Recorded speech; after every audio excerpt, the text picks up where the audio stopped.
This is very surreal for me to be sitting opposite you and having a conversation, because it's a time capsule. It's like I'm transported back to age 16, 17, 18, when I used to be an anchor. So this might actually become suddenly an interview when I'm asking you questions. A very young anchor.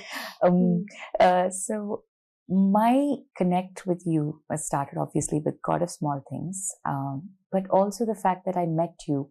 Well, I was in the audience at one point in Trivandrum when you had come for a Lit Fest. And I was so eager to ask you a question, and I wanted to sound smart, and I wanted to impress all of what a 17-year-old would do in front of her idol, it seemed. And I asked you that one question, which I have time and time again seen everybody ask you, and you've answered the same answer that you gave me that day. Is, how are you so brave? And I remember you gave me the answer, and I had no idea what to make of it, because I was 17 and I didn't understand the depth of what your answer was.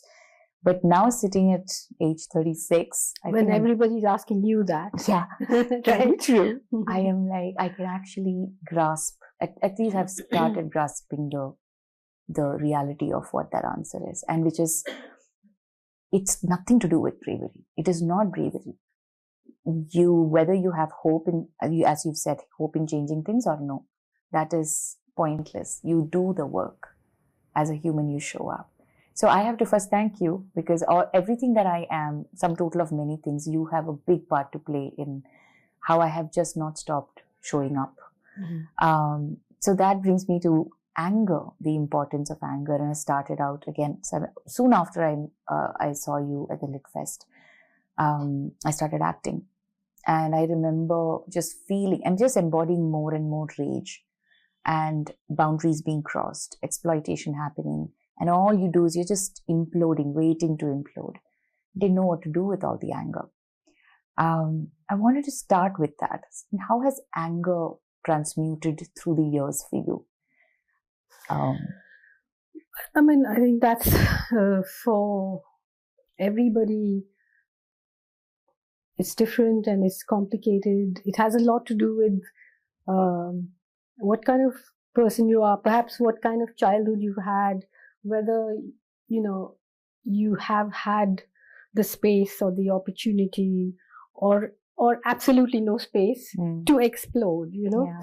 But I think in my case, a lot of the time, I'm not the kind of person who just, loses my temper or something, but the anger is what informs almost everything that I do and write. But in a way, how do you turn that into art?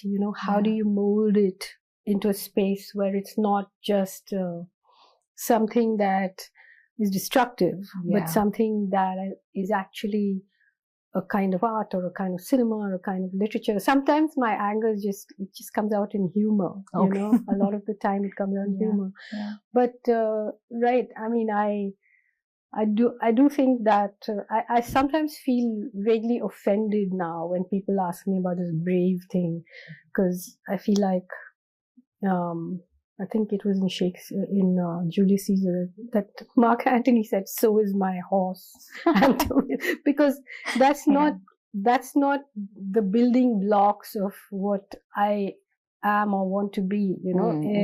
I think what I do, and perhaps what you're doing now with this whole Hema committee thing, is really fundamentally to me about making space around myself for just all of us to be able to work, to have more space, to be free, because unless you are free, you can't experiment, you can't think, you can't fail. You just keep producing the same damn thing over and over again. So it's not so much about being brave as about wanting to breathe.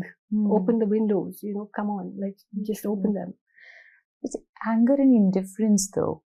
I keep seeing it shifting from everyone getting offended with what's happening, enraged, and then there is a lot of protest and conversation, debates, and then it simmers down, and then the cycle just keeps repeating without much change happening.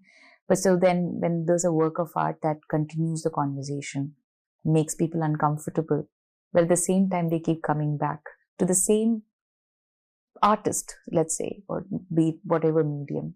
That I think is an amazing power to have built over a period of time, which again, I think in one of your interviews, again, the question was that you're everyone's favorite writer, and the relationship with you as a critique is something that everybody, they're uncomfortable, obviously, and one must not seek comfort when we are trying to grow.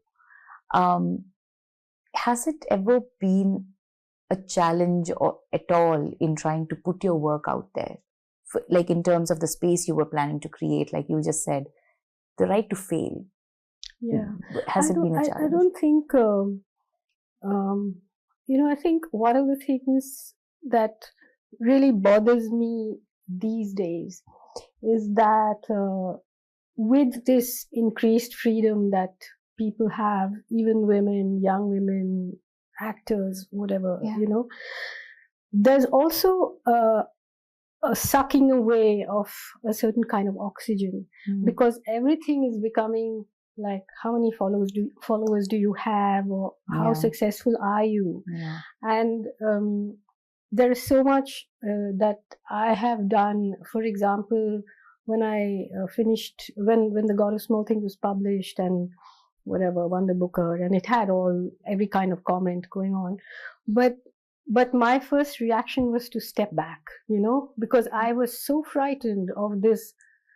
It's a kind of fame can be a kind of humiliation, actually. Like, it can be, now everyone wants to see you perform the same thing, the son of the God of Small Things and the God of Small Things 2, and you can't experiment, you can't change. I felt so trapped, and then when I started writing the political essays, it was almost the opposite impetus. It was almost to be unpopular. It was almost to say, fuck you, So, and that was, so it wasn't like you were searching for sort of followers, or you were swimming with the current, or you were giving people what they wanted to hear. Quite the opposite, like, I remember there were just a few months between when I won the Booker and I was on the cover of every magazine, and suddenly the BJP came and there was the nuclear test, and everybody more or less, I mean, if I didn't say something, it would have been taken that I was,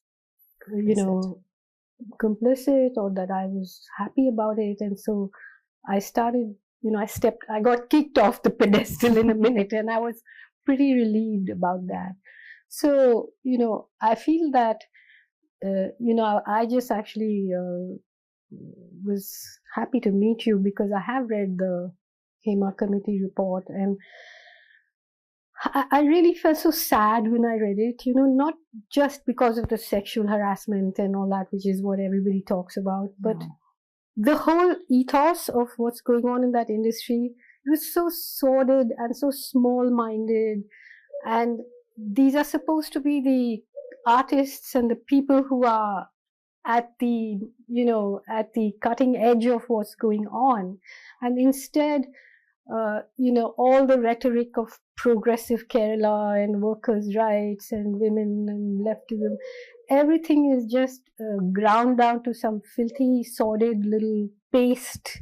Absolutely. And then I think, what is the art that's going to come out of that?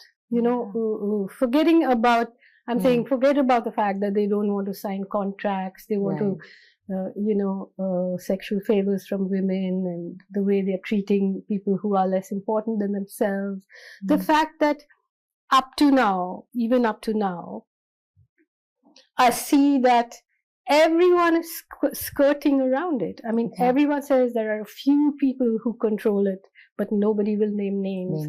And it's so sad that there is so much terror in that beautiful place. Yes, exactly. It's so sad, and it's so sordid is the word that comes to mind. And thank you for giving me that word. I was trying to. I wonder what you think. I mean, if these are the kind of values, and this is the kind of control that these few people have, what does I mean, we know legally and criminally and all that, but what does it do to art? I mean, what does it do to the films that are being made, the scripts that are being written, the roles that are being given? What would you say? I think it had gotten stale in its foundation so long ago, even before I started acting.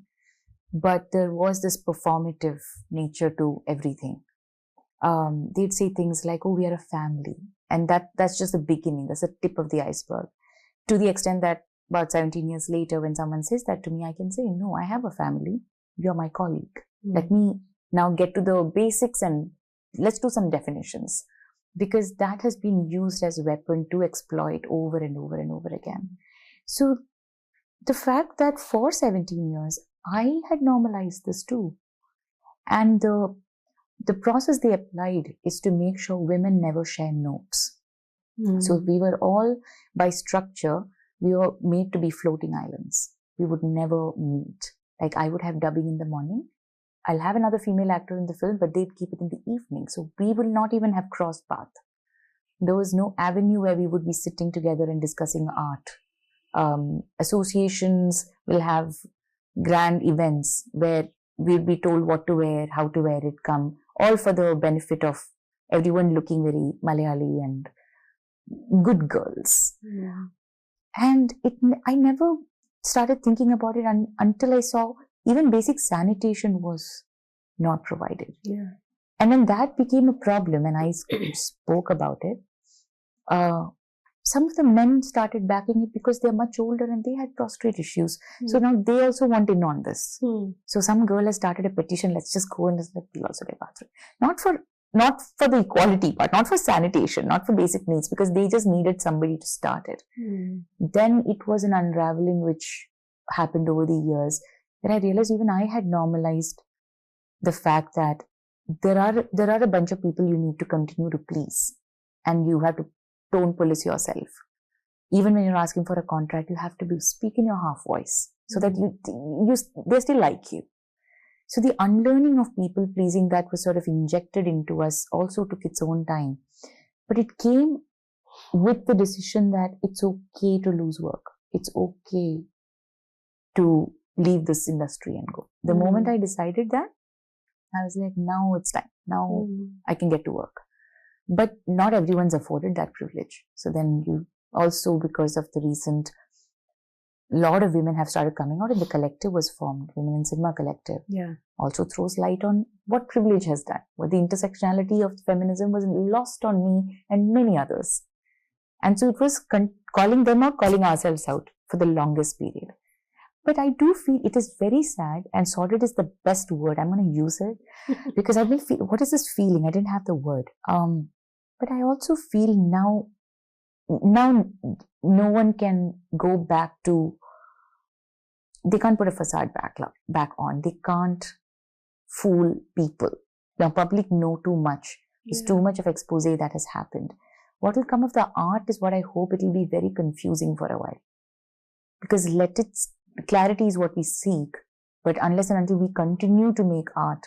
But are there younger people, I mean, younger men and women who, I mean, now I know that you're talking about a set of old men who pretend to be young, who are controlling everything and acting in everything, and obviously their currency is the popular love and whatever. Adulation. So the adulation, but isn't there a younger generation of men?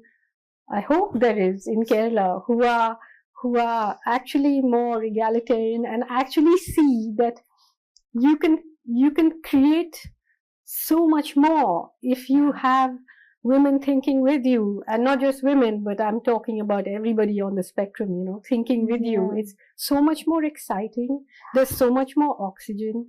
Does that exist, or are the younger generation the same? They're not the same. It's a little worse. I feel like the older generation are more committed to misogyny and patriarchy. The laziness of the younger generation is what bothers me. They are the fence sitters whose conscience needs to be pricked and skinned, is what I feel. because they can see now very clearly. And there are also people whom I can see, even just in the society in general, but also in the industry, who are a little pissed off that they are not getting the benefits that their previous generation got. But I mean, one thing I liked about the campaign that you all ran, and which ended up with this committee report, which was obviously suppressed and is still redacted. Yes. But because, you know, when the Me Too movement happened, and generally this whole woke thing, there was something very very vengeful, and, you know, the whole thing about it all should turn legal and criminal, and there was something very unforgiving. There was, you know, instead of opening windows, it was closing, it was pointing, it was, you know, blaming, which all these things do need to be done. But at the end of the day, the point is, how do you change things? How do you move forward together? Because nobody can do anything on their own, you know? Absolutely.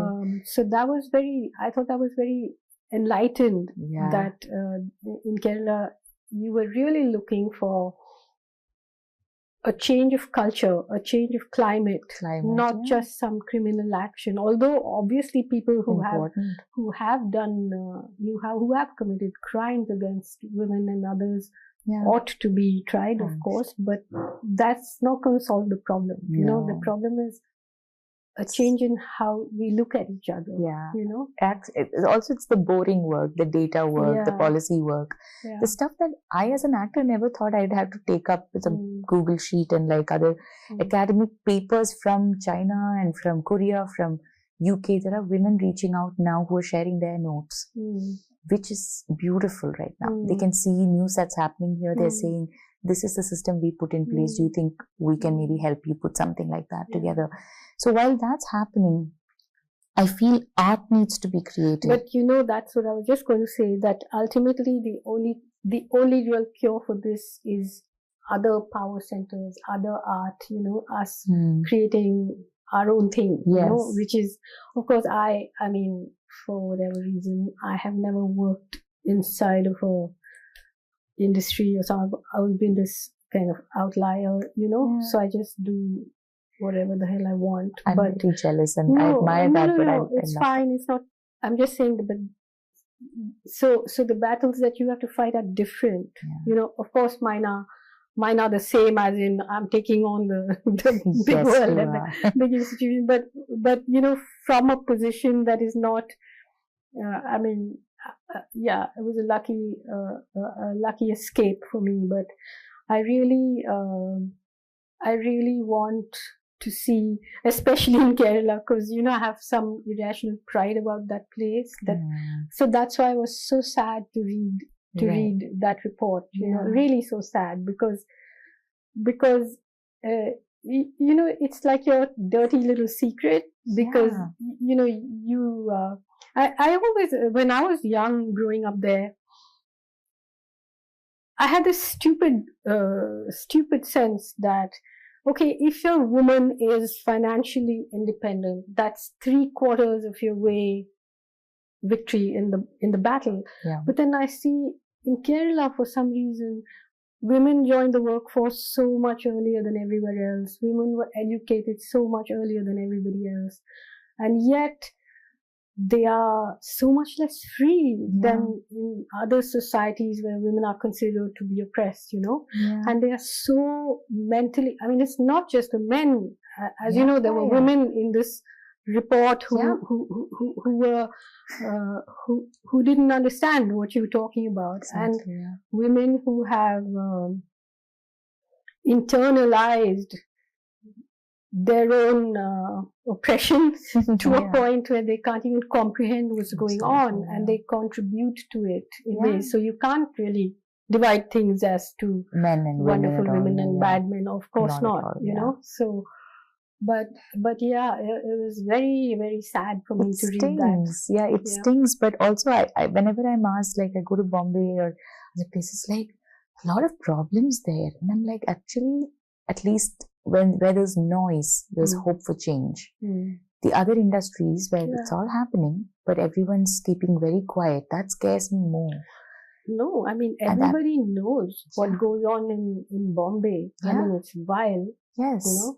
But it's not talked about, and nobody's putting in a committee to study, nothing. And all of this had to come from the advocacy push that the collective had to keep nagging, be the buzzing voice that you can't find the switch. We are hoping to just be that. Like maybe not more. But I really want to just say that you know, the people who are dissenters or the people who are not going to agree to participate and bow down to this, they have to create their own work and their own beautiful work and their own work that has as much power as the you know, as the mafia lords. Yeah.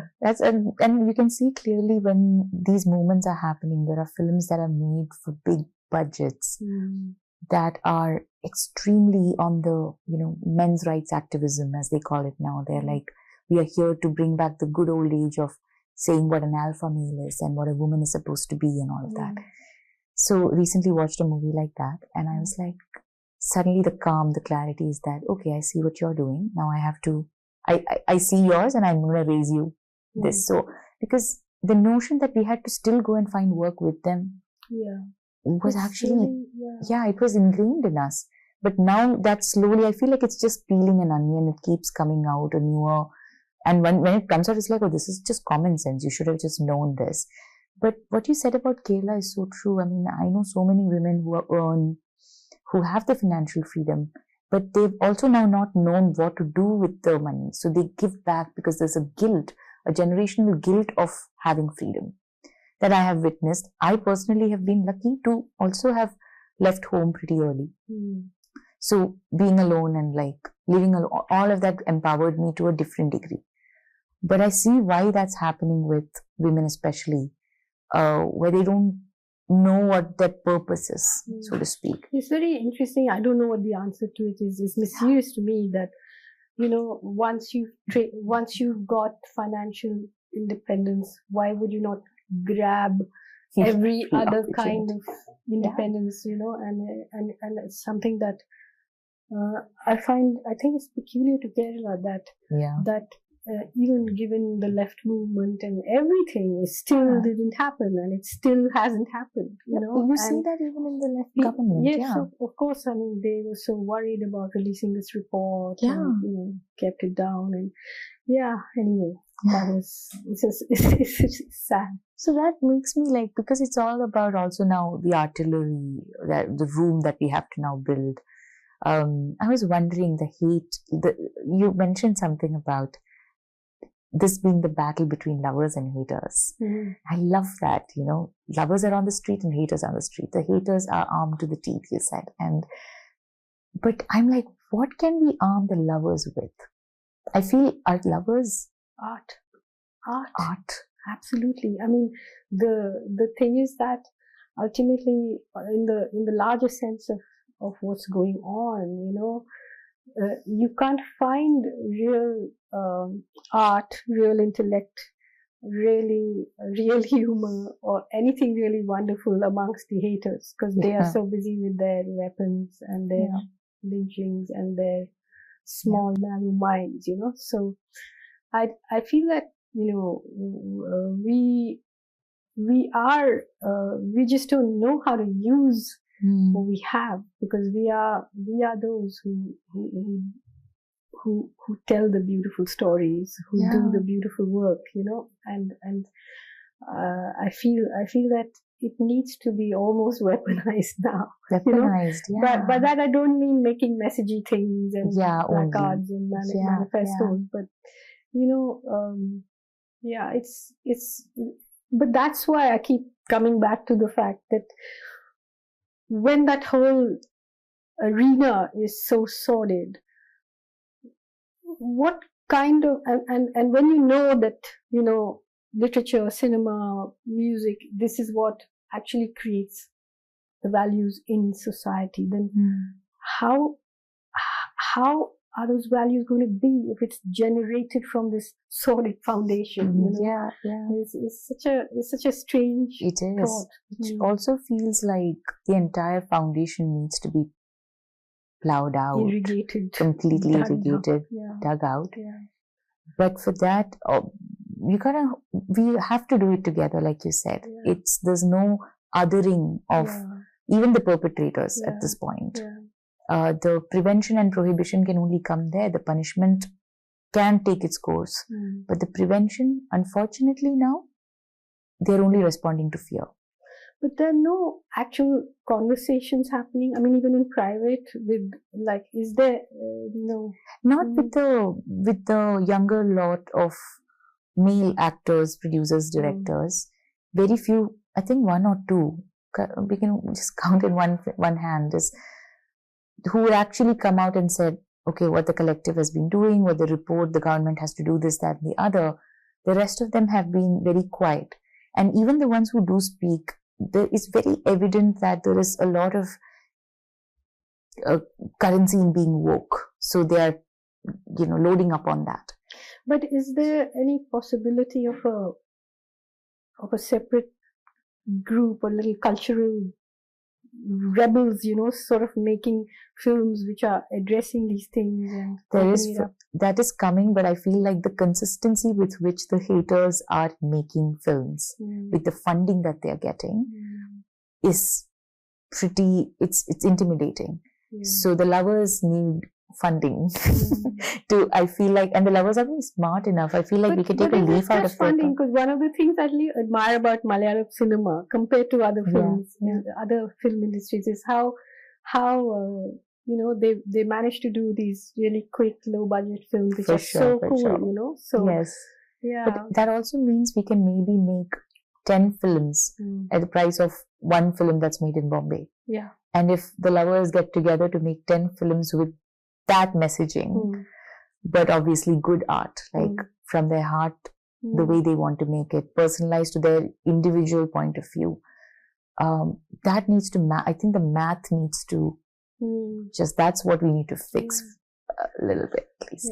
We have to talk about in which Annie gives it those ones. Okay.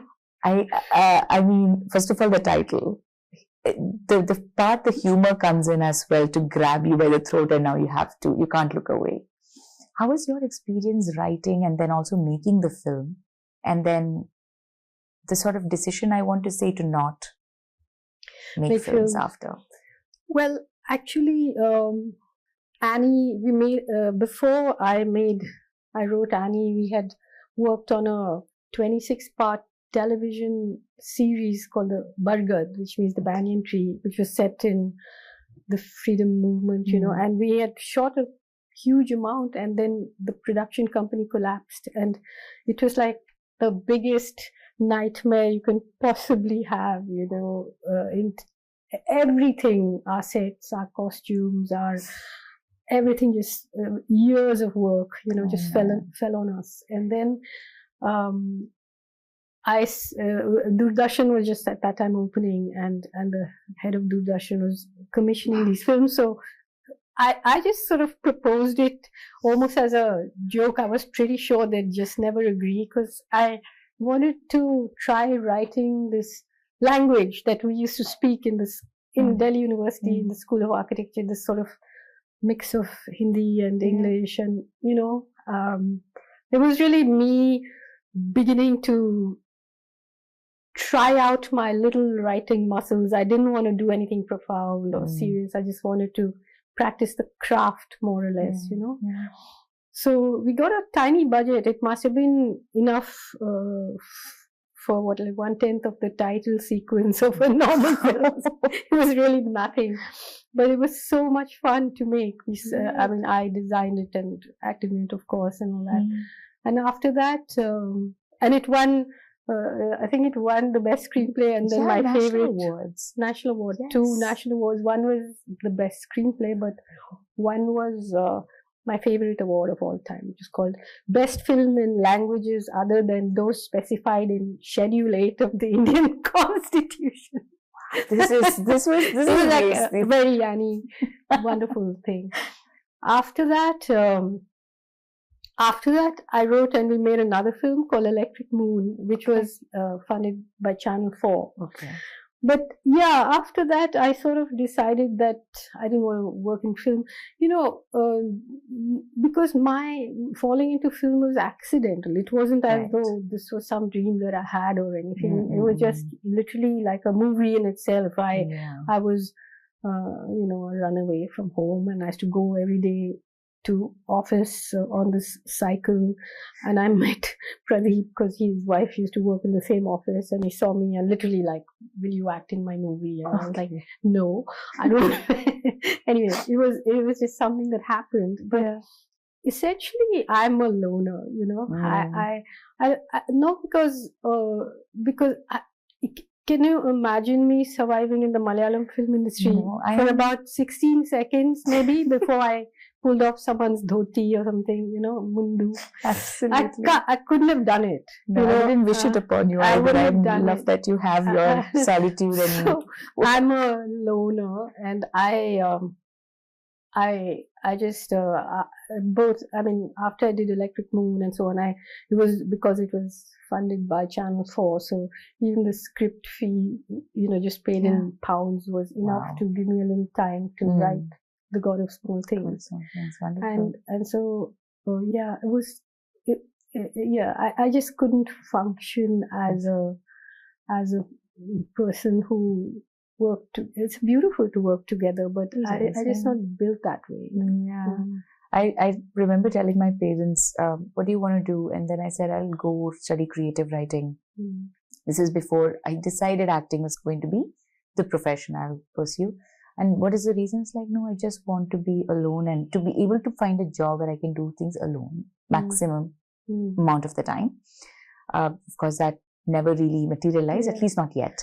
So it's not. I mean, I've just been extremely lucky, So you've also made very, very good use of it. There is a particular debate that has gone on, and I know this has been asked to you before, but in the context of the HEMA committee report and everything, I wanted to pick your brain on the art versus artist debate, which has gone on. And generally, for me, it is when somebody watches my film and they don't like it. They tell me, I don't feel anything. Like, it's your right to not like it. You're consuming it, so you have a relationship with the art, so I understand. I don't get hurt or anything because I'm like, I have my relationship with the art too. That nobody can strip away. I gave it my all, and that's mine in a different way. But that art versus artist, I understand. But what about when there's a criminal in place? Like, for example, a Roman Polanski who has been accused of being a pedophile, and the case is going on, and then he's still being celebrated and honored with several awards at every event, which is causing many women to walk away, and from the industry itself, the attrition rates are very high. So where would that fit in that sense? It's a very, very, very vexed subject. I mean, now I think you must have, I don't know if you read about this wonderful writer called Alice Munro and what happened with her daughter and the fact that she knew that her husband was molesting her daughter and she didn't really support her daughter. It's very hard, to say. I just feel like we ought to be able to walk and chew gum at the same time. You can't.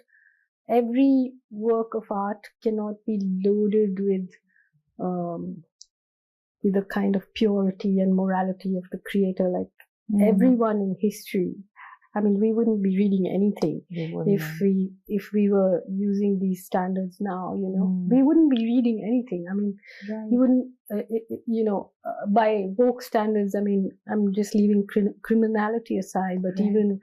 I mean, can Tolstoy write Anna Karenina? He's not a woman. Can Dostoevsky do what he did?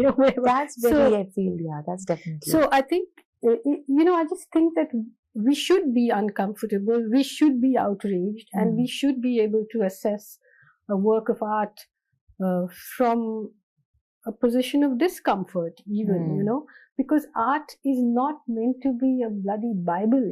I mean, like a lot of evil people make beautiful art also, So I think we have to just be a little complicated and be able to to be morally outraged by what somebody did, but separate, because even when you create something, like if I write a book, ultimately I don't own that book when it's in the world, you know, because you may receive it differently from how I thought I wrote it.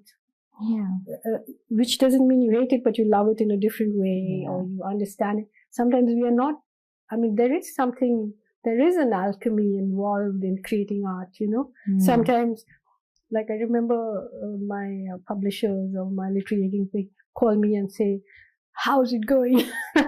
I say, you know, I don't write, I just wait.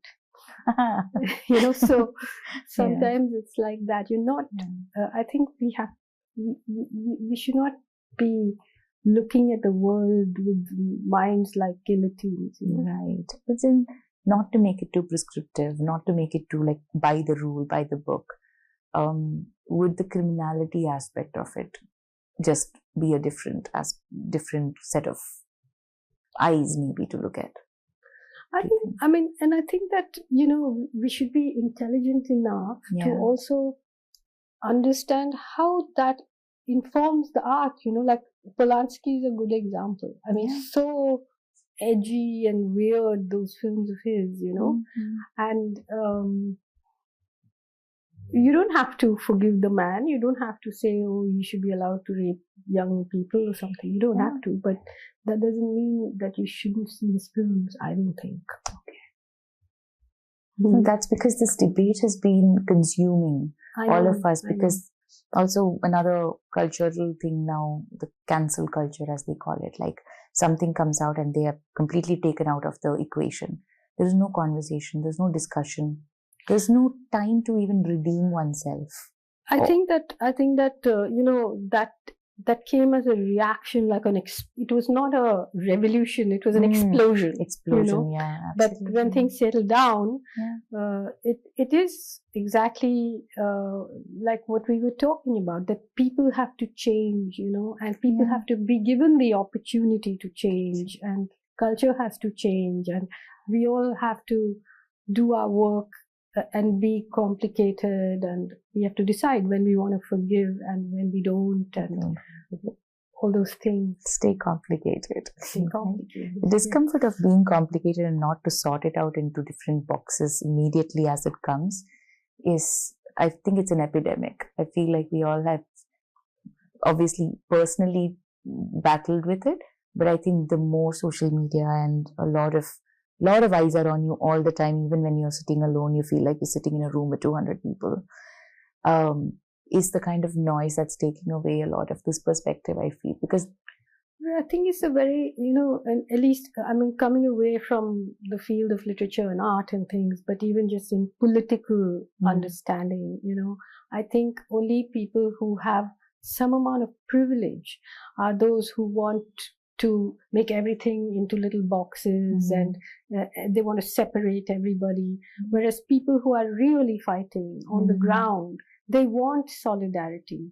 They are not looking for purity. They are looking for solidarity. They're looking for understanding. They're looking for help. They're looking for money. You know, I mean, everyone, you're never going to get a perfect set of people supporting a perfect set of people, you know? Wow, that's probably exactly what I needed to, and no, that's a cog that was missing, because I couldn't marry the two. That's something, every time a question comes, it's easy for me to say, no, you know what, I'm not going to watch the film, I'm not going to support this. But the perspective of, in ground reality, what do people need to get by, is to put in a system, and for that you may have to work together. And then your discomfort cannot be informed by your privilege, and you take care of it by all of us are imperfect, you know, all of us are searching for something, and I don't think being unforgiving and judgmental and, you know, corny almost to that extent helps anything, you know. Thank you. This was wonderful. I feel like there's a bit of education here in this as well, because there is this stringent, you gotta go by a certain, if you are trying to make difference, if you're dissenting, then there is a nature to the dissenter that is also sort of prescribed. And one can't go back and forth and try to mess up even and be confused. Like to have the liberty to fail and be confused is not really afforded, especially when the stakes are high, it seems. So I'm not with that caravan that wants to be completely judgmental and cut people off and cancel people and all that. I think that is very important to be political, to understand the history of why this person is speaking in this particular way, to be able to take it apart, to analyze it, to have conversations, to be intelligent.